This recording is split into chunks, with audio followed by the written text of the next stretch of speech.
한국에서 구세주가 나타난다고요? 네, 정확히 한반도에서 새로운 시대를 열 존재가 탄생한다고 했습니다. 그게 언제인데요? 바로 지금 우리가 살고 있는 이 시대입니다. 본격적인 이야기 시작 전에 구독과 좋아요 한 번씩 눌러주시면 큰 힘이 됩니다. 가족이나 친구들에게 영상 공유를 해주시면 나눌수록 행복은 2배가 됩니다. 저는 지난 몇 년간 전 세계의 영적 전통을 연구해왔습니다. 그 과정에서 가장 충격적인 예언을 발견했죠. 그런데 그 예언의 핵심에 우리 한국이 있다는 사실 믿으시겠습니까? 오늘 여러분께 소개할 이야기는 인도 히말라야 산맥 기슭에서 평생을 수행한 한 영적 스승의 예언입니다. 그의 이름은 라빈드라 대사이. 그는 80년이 넘는 세월 동안 명상과 고행을 통해 미래를 꿰뚫어보는 능력을 얻었다고 알려져 있습니다. 먼저 그가 남긴 놀라운 예언들부터 말씀드리겠습니다. 2000년대 초반, 그는 제자들에게 이렇게 말했습니다. 보이지 않는 적이 온 세상을 뒤덮을 것이다. 사람들은 서로의 얼굴을 가리고 두려움 속에 살게 될 것이다. 우리 모두가 겪은 그 일을 정확히 예견한 거죠. 1990년대에는 산맥 너머에서 피의 강이 흐르고 형제가 형제를 적으로 볼 것이라고 했는데 실제로 국경 지역에서 큰 분쟁이 발생했습니다. 2010년대에는 얼어붙은 두 땅 사이에서 화해의 바람이 불기 시작할 것이라며 한반도의 평화 움직임을 예언했죠. 하지만 이 모든 예언은 서막에 불과했습니다. 라빈드라 대사이가 생애 마지막 10년 동안 집중한 것은 바로 한국의 미래였습니다. 그런데 왜 하필 한국일까요? 이 질문에 답하기 위해서는 먼저 힌두교의 시간관념을 이해해야 합니다. 힌두교에서는 우주가 네 개의 거대한 시대를 순환한다고 믿습니다. 첫 번째는 완벽한 황금 시대인 사티야 유가, 두 번째는 트레타 유가, 세 번째는 드와파라 유가, 그리고 마지막이 우리가 살고 있는 칼리 유가입니다. 칼리 유가는 가장 어두운 시대입니다. 진실이 거짓에 묻히고 물질이 영혼을 지배하며 인간의 도덕성이 바닥까지 추락하는 시기죠. 라빈드라는 우리가 지금 이 칼리 유가의 마지막 단계를 살고 있다고 말했습니다. 여러분, 우리 주변을 한번 돌아보세요. 정말 그의 말이 맞는 것 같지 않나요? 진실보다 거짓 정보가 더 빠르게 퍼지고 사람들은 물질적 성공에만 집착하며 영적 가치는 점점 잊혀가고 있습니다. 하지만 라빈드라는 절망적인 예언만 남긴 것이 아닙니다. 그는 이렇게 말했습니다. 가장 깊은 어둠 속에서 가장 밝은 빛이 태어난다. 칼리 유가의 마지막 순간, 새로운 시대를 여는 존재가 나타날 것이다. 힌두교 경전에는 이 구원자에 대한 예언이 있습니다. 바로 칼키 아바타입니다. 전통적으로 칼키 아바타는 흰 말을 타고 불타는 검을 휘두르며 나타나 악을 물리치고 새로운 황금 시대를 연다고 묘사됩니다. 그런데 라빈드라 대사이의 해석은 달랐습니다. 그는 칼키 아바타가 인도가 아닌 동방의 한 땅에서 나타날 것이라고 예언했습니다. 그리고 그 땅이 바로 한국이라는 겁니다. 이 예언을 처음 접했을 때 저도 의문이 들었습니다. 왜 한국일까? 힌두교와는 아무런 연관도 없는 나라인데 말이죠. 라빈드라는 이렇게 설명했습니다. 세상의 균형이 깨지고 모든 것이 양극단으로 치달을 때 그 극과 극 사이에 놓인 땅에서 새로운 조화의 힘이 탄생한다. 그는 한반도의 분단 상황을 영적인 상징으로 본 것입니다. 남과 북, 이념과 이념, 체제와 체제가 극명하게 대립하는 이 땅. 이곳이야말로 칼리 유가의 이분법적 사고가 가장 극단적으로 표현된 장소라는 거죠. 그런데 역설적으로 바로 이러한 극한의 대립 속에서 진정한 통합과 조화의 힘이 탄생할 수 있다고 했습니다. 분열이 극에 달했을 때 통합의 씨앗이 싹튼다는 것이 그의 믿음이었습니다. 라빈드라는 한국의 역사에도 주목했습니다. 수천 년간 주변 강대국들의 침략과 억압을 받아왔지만 그때마다 일어서서 독자적인 문화와 정신을 지켜낸 민족, 이러한 고난의 역사가 오히려 영적으로 강인한 토양을 만들었다고 본 것입니다. 그는 이렇게 말했습니다. 고통받지 않은 영혼은 타인의 고통을 이해할 수 없다. 한국이라는 땅이 겪은 아픔은 인류 전체의 고통을 대변한다. 그래서 그곳에서 태어나는 구원자는 모든 인류의 아픔을 이해하고 치유할 수 있는 것이다. 라빈드라는 힌두 경전의 한 구절을 인용했습니다. 가장 어두운 밤, 북극성이 가장 밝게 빛날 것이다. 그 빛은 동쪽으로 향하고 빛이 머무는 곳에서 새로운 길잡이가 태어날 것이다. 그는 이 구절이 한국을 가리킨다고 확신했습니다. 북극성이 가리키는 동방, 극한의 분열 속에서도 희망을 잃지 않은 땅, 바로 그곳이 한반도라는 것이죠. 그렇다면 라빈드라가 예언한 이 구원자는 어떤 존재일까요? 그는 이 존재에 대해 매우 구체적인 특징들을 남겼습니다. 흥미로운 점은 그가 묘사한 구원자는 우리가 상상하는 전통적인 메시아의 모습과는 많이 다르다는 것입니다. 첫 번째 특징, 두 영혼을 지닌 자입니다. 힌두 철학에서는 모든 존재 안에 개별 영혼인 지바트만과 우주 영혼인 파라마트만이 공존한다고 믿습니다. 대부분의 사람들은 자신의 개별 영혼만 인식하며 살아가죠. 하지만 이 구원자는 두 영혼을 동시에 인식하고 표현할 수 있는 존재라는 겁니다. 라빈드라는 이렇게 설명했습니다. 그는 평범한 사람처럼 고통받고 기쁨을 느낄 것이다. 하지만 동시에 그 고통과 기쁨 너머의 진리를 볼 것이다. 그래서 사람들의 아픔을 깊이 공감하면서도 그 아픔을 치유할 수 있는 지혜를 가질 것이다. 이것은 구원자가 신비한 초능력을 가진 존재가 아니라 인간의 한계와 무한한 가능성을 동시에 품은 존재임을 의미합니다. 두 번째 특징, 시간의 경계를 허무는 자입니다. 라빈드라는 이 구원자가 과거와 미래를 동시에 볼 수 있는 능력을 가질 것이라고 했습니다. 하지만 이것은 단순히 미래를 예측하는 능력이 아닙니다. 힌두교의 시간관념에서 과거, 현재, 미래는 직선이 아니라 순환합니다. 모든 시간은 현재라는 순간에 함께 존재한다는 것이죠.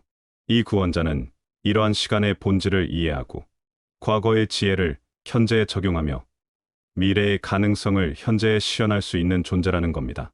그의 눈에는 조상들의 지혜와 후손들의 운명이 함께 비칠 것이다. 그는 역사의 실수를 반복하지 않고 아직 오지 않은 미래를 현재에 만들어갈 것이다. 세 번째 특징, 침묵 속에서 진리를 전하는 자입니다. 칼리 유가는 거짓과 혼란의 시대이기 때문에 말은 오히려 진실을 가리는 도구가 됩니다. 라빈드라는 이 구원자가 화려한 연설이나 복잡한 이론으로 가르치지 않을 것이라고 했습니다. 그의 가장 위대한 가르침은 침묵 속에 있을 것이다. 그의 존재 자체가 진리의 증거가 될 것이다. 사람들은 그의 말이 아니라 그의 삶을 보고 깨달음을 얻을 것이다. 이것은 매우 중요한 특징입니다. 이 구원자는 새로운 종교를 만들거나 교리를 강요하지 않는다는 의미입니다. 대신 그의 삶 자체가 하나의 가르침이 되어 사람들이 스스로 깨달음에 이르도록 이끈다는 것이죠. 라빈드라는 이 세 가지 특징을 하나로 통합하며 이렇게 말했습니다. 그는 인간이면서 신성하고 현재에 살면서 영원하며 말없이 외치는 자이다. 그렇다면 이 구원자는 언제 나타날까요? 라빈드라 대사이는 시기에 대해서도 매우 구체적인 단서를 남겼습니다. 그는 이 시기를 최후의 진동이라고 표현했습니다. 칼리 유가가 끝나기 직전 모든 것이 극도로 혼란스러워지는 순간이 온다. 정치는 무너지고 경제는 흔들리며 사람들의 마음은 공포와 불안으로 가득 찬다. 하지만 바로 이 순간이 가장 중요하다. 이것은 파괴가 아니라 탄생의 진통이기 때문이다. 라빈드라는 이 최후의 진동, 시기의 특징들을 구체적으로 설명했습니다. 첫째, 전 세계적인 혼란이 동시다발적으로 일어납니다. 한 지역의 문제가 아니라 지구 전체가 연쇄적으로 흔들리는 시기라는 것이죠. 둘째, 사람들이 물질적 가치에 대해 근본적인 의문을 품기 시작합니다. 우리가 추구해온 것이 정말 옳은 것인가? 라는 질문이 집단적으로 터져나온다는 겁니다. 셋째, 영적 각성에 대한 갈망이 폭발적으로 증가합니다. 종교의 형식이 아니라 진정한 영적 의미를 찾는 사람들이 급증한다는 것이죠. 라빈드라는 말했습니다. 이 모든 징조가 나타날 때 그가 모습을 드러낼 것이다. 하지만 그를 알아보는 사람은 많지 않을 것이다. 왜냐하면 사람들은 화려한 기적을 기대하지만 그는 평범한 삶 속에서 비범함을 보여줄 것이기 때문이다. 그렇다면 우리는 이 구원자를 어떻게 알아볼 수 있을까요? 라빈드라는 몇 가지 징표를 남겼습니다. 그의 주변에는 자연스럽게 사람들이 모일 것이다. 그가 부르지 않아도 마치 자석에 이끌리듯 사람들이 그에게 다가갈 것이다. 그는 어떤 지위나 권력을 추구하지 않을 것이다. 오히려 그런 것들로부터 멀어지려 할 것이다. 하지만 역설적으로 사람들은 그를 진정한 지도자로 인식할 것이다. 그의 말은 단순하지만 깊은 울림을 줄 것이다. 복잡한 이론이 아니라 삶의 본질을 건드리는 말을 할 것이다. 그는 모든 종교와 사상을 존중하면서도 어느 하나에도 속하지 않을 것이다. 그의 가르침은 모든 경계를 초월할 것이다. 하지만 라빈드라는 경고도 했습니다. 많은 사람들이 스스로를 구원자라고 주장할 것이다. 거짓 선지자들이 혼란을 더욱 가중시킬 것이다. 그러므로 조심해야 한다. 진짜 구원자는 자신을 구원자라고 부르지 않을 것이다. 그는 다만 길을 보여줄 뿐이다. 이제 더 중요한 질문으로 넘어가겠습니다. 이 구원자가 나타나면 세상은 어떻게 변할까요? 라빈드라, 대사이의 예언에 따르면 이 구원자의 역할은 우리가 상상하는 것과 많이 다릅니다. 그는 세상을 직접 바꾸지 않을 것이다. 대신 사람들이 스스로 변화할 수 있도록 이끌 것이다. 그는 물고기를 잡아주는 대신 물고기 잡는 법을 가르칠 것이다. 아니, 더 정확히 말하면 사람들이 이미 알고 있던 물고기 잡는 법을 상기시켜 줄 것이다. 라빈드라는 이 구원자를 영혼의 거울이라고 불렀습니다. 거울은 스스로 빛을 내지 않지만 우리에게 우리 자신을 보여줍니다. 마찬가지로 이 구원자는 사람들에게 그들 내면의 진정한 모습을 보여줄 것이라는 겁니다. 사람들은 그와 대화하고 나면 묘한 경험을 할 것이다. 그가 특별한 말을 한 것도 아닌데 마치 오랫동안 잊고 있던 중요한 무언가를 기억해낸 것 같은 느낌을 받을 것이다. 라빈드라는 이렇게 덧붙였습니다. 진정한 구원은 외부에서 오는 것이 아니다. 구원은 이미 우리 안에 있다. 다만 우리가 그것을 잊고 살아왔을 뿐이다. 그는 우리가 잊고 있던 것을 일깨워 줄 것이다. 그렇다면 구체적으로 어떤 변화가 일어날까요? 라빈드라는 세 단계의 변화를 예언했습니다. 첫 번째 단계는 개인의 각성입니다. 그의 영향을 받은 사람들은 먼저 자기 자신을 돌아보기 시작할 것이다. 외부의 것을 추구하던 시선이 내면으로 향할 것이다. 그들은 진정한 행복이 무엇인지, 삶의 의미가 무엇인지 깊이 성찰하게 될 것이다. 이것은 조용한 혁명입니다. 화려한 기적이나 극적인 사건이 아니라 사람들의 의식이 조용히 변화하는 것이죠. 두 번째 단계는 관계의 치유입니다. 각성한 개인들이 늘어나면서 사람들 사이의 관계가 변하기 시작할 것이다. 적대와 불신이 이해와 연민으로 바뀔 것이다. 가족 안에서, 공동체 안에서, 그리고 국가 사이에서 화해의 움직임이 일어날 것이다. 라빈드라는 특히 한반도의 남북 관계에 주목했습니다. 극과 극으로 갈라진 두 땅이 서로를 이해하고 받아들이기 시작할 것이다. 이것은 단순한 정치적 통일이 아니라 마음의 통합이다. 그리고 이것이 전 세계의 모범이 될 것이다. 세 번째 단계는 새로운 문명의 탄생입니다. 충분한 수의 사람들이 각성하고 관계가 치유되면 완전히 새로운 방식으로 살아가는 문명이 탄생할 것이다. 이것이 바로 새로운 사티아, 유가, 새로운 황금 시대의 시작이다. 라빈드라는 이 새로운 문명의 특징을 이렇게 설명했습니다. 물질과 영혼의 균형을 이룬 문명이 될 것이다. 기술의 발전과 영적 성장이 함께 이루어질 것이다. 경쟁이 아니라 협력이, 소유가 아니라 나눔이 가치의 중심이 될 것이다. 하지만 그는 이것이 자동적으로 일어나지 않는다고 경고했습니다. 구원자는 길을 보여줄 뿐이다. 그 길을 걸을지 말지는 각자의 선택이다. 모든 사람이 그 길을 선택하지는 않을 것이다. 일부는 여전히 낡은 방식을 고수할 것이다. 그래서 이 전환기는 동시에 분리의 시기가 될 것이다. 라빈드라는 이렇게 말했습니다. 밀과 쭉정이가 분리되듯 진정으로 새로운 시대를 원하는 이들과 그렇지 않은 이들이 자연스럽게 나뉠 것이다. 이것은 심판이 아니다. 각자가 자신의 영혼의 수준에 맞는 길을 선택하는 것일 뿐이다. 그렇다면 우리는 어떻게 준비해야 할까요? 라빈드라 대사이는 구체적인 실천 방법도 남겼습니다.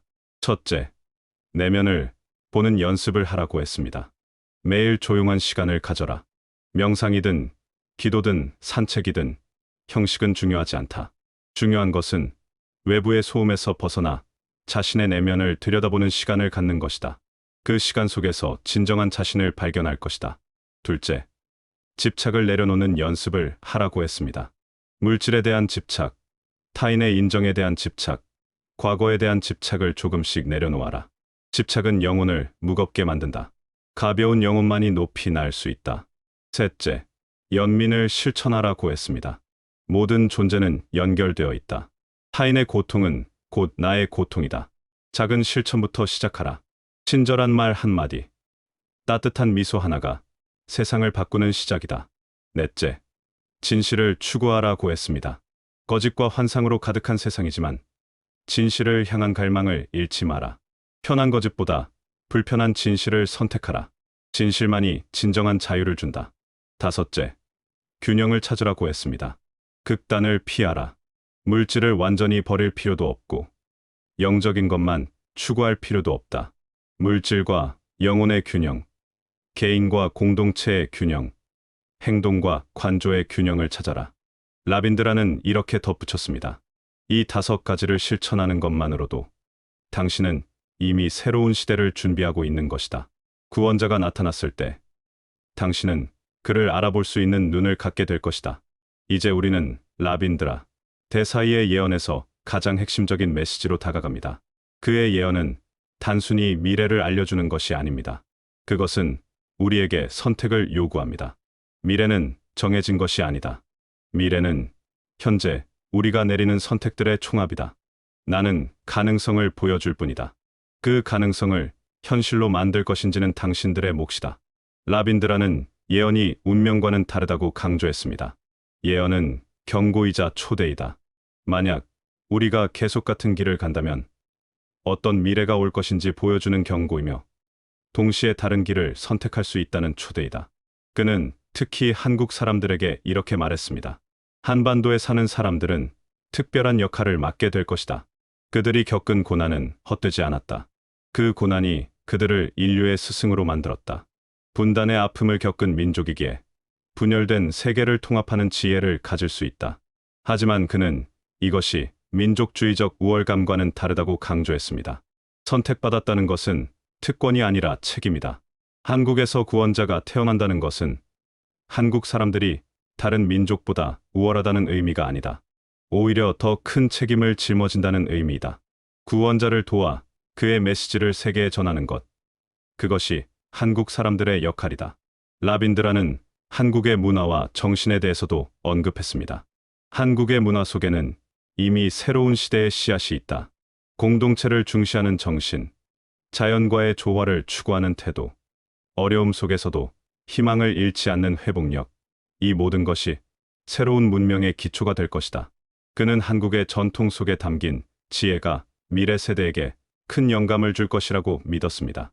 여러분, 지금까지 라빈드라 대사이가 남긴 놀라운 예언을 함께 살펴봤습니다.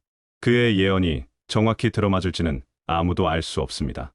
하지만 중요한 것은 예언의 정확성이 아니라 그가 우리에게 던지는 메시지입니다. 우리는 지금 변화의 시대를 살고 있습니다.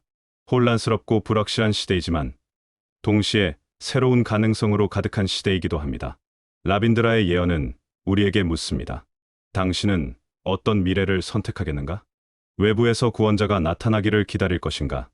아니면 스스로 내면의 빛을 발견할 것인가? 혼란을 두려워하며 과거에 머물 것인가? 아니면 용기를 내어 새로운 시대로 나아갈 것인가? 선택은 우리 각자의 몫입니다. 그리고 그 선택이 모여 우리 모두의 미래를 만들어갈 것입니다. 여러분의 생각은 어떠신가요? 이 예언을 듣고 떠오르는 인물이나 생각이 있다면 댓글로 나눠주세요. 영성을 추구하는 우리 모두에게 큰 도움이 될 것입니다. 영상이 도움이 되셨다면 구독과 좋아요 부탁드립니다. 감사합니다.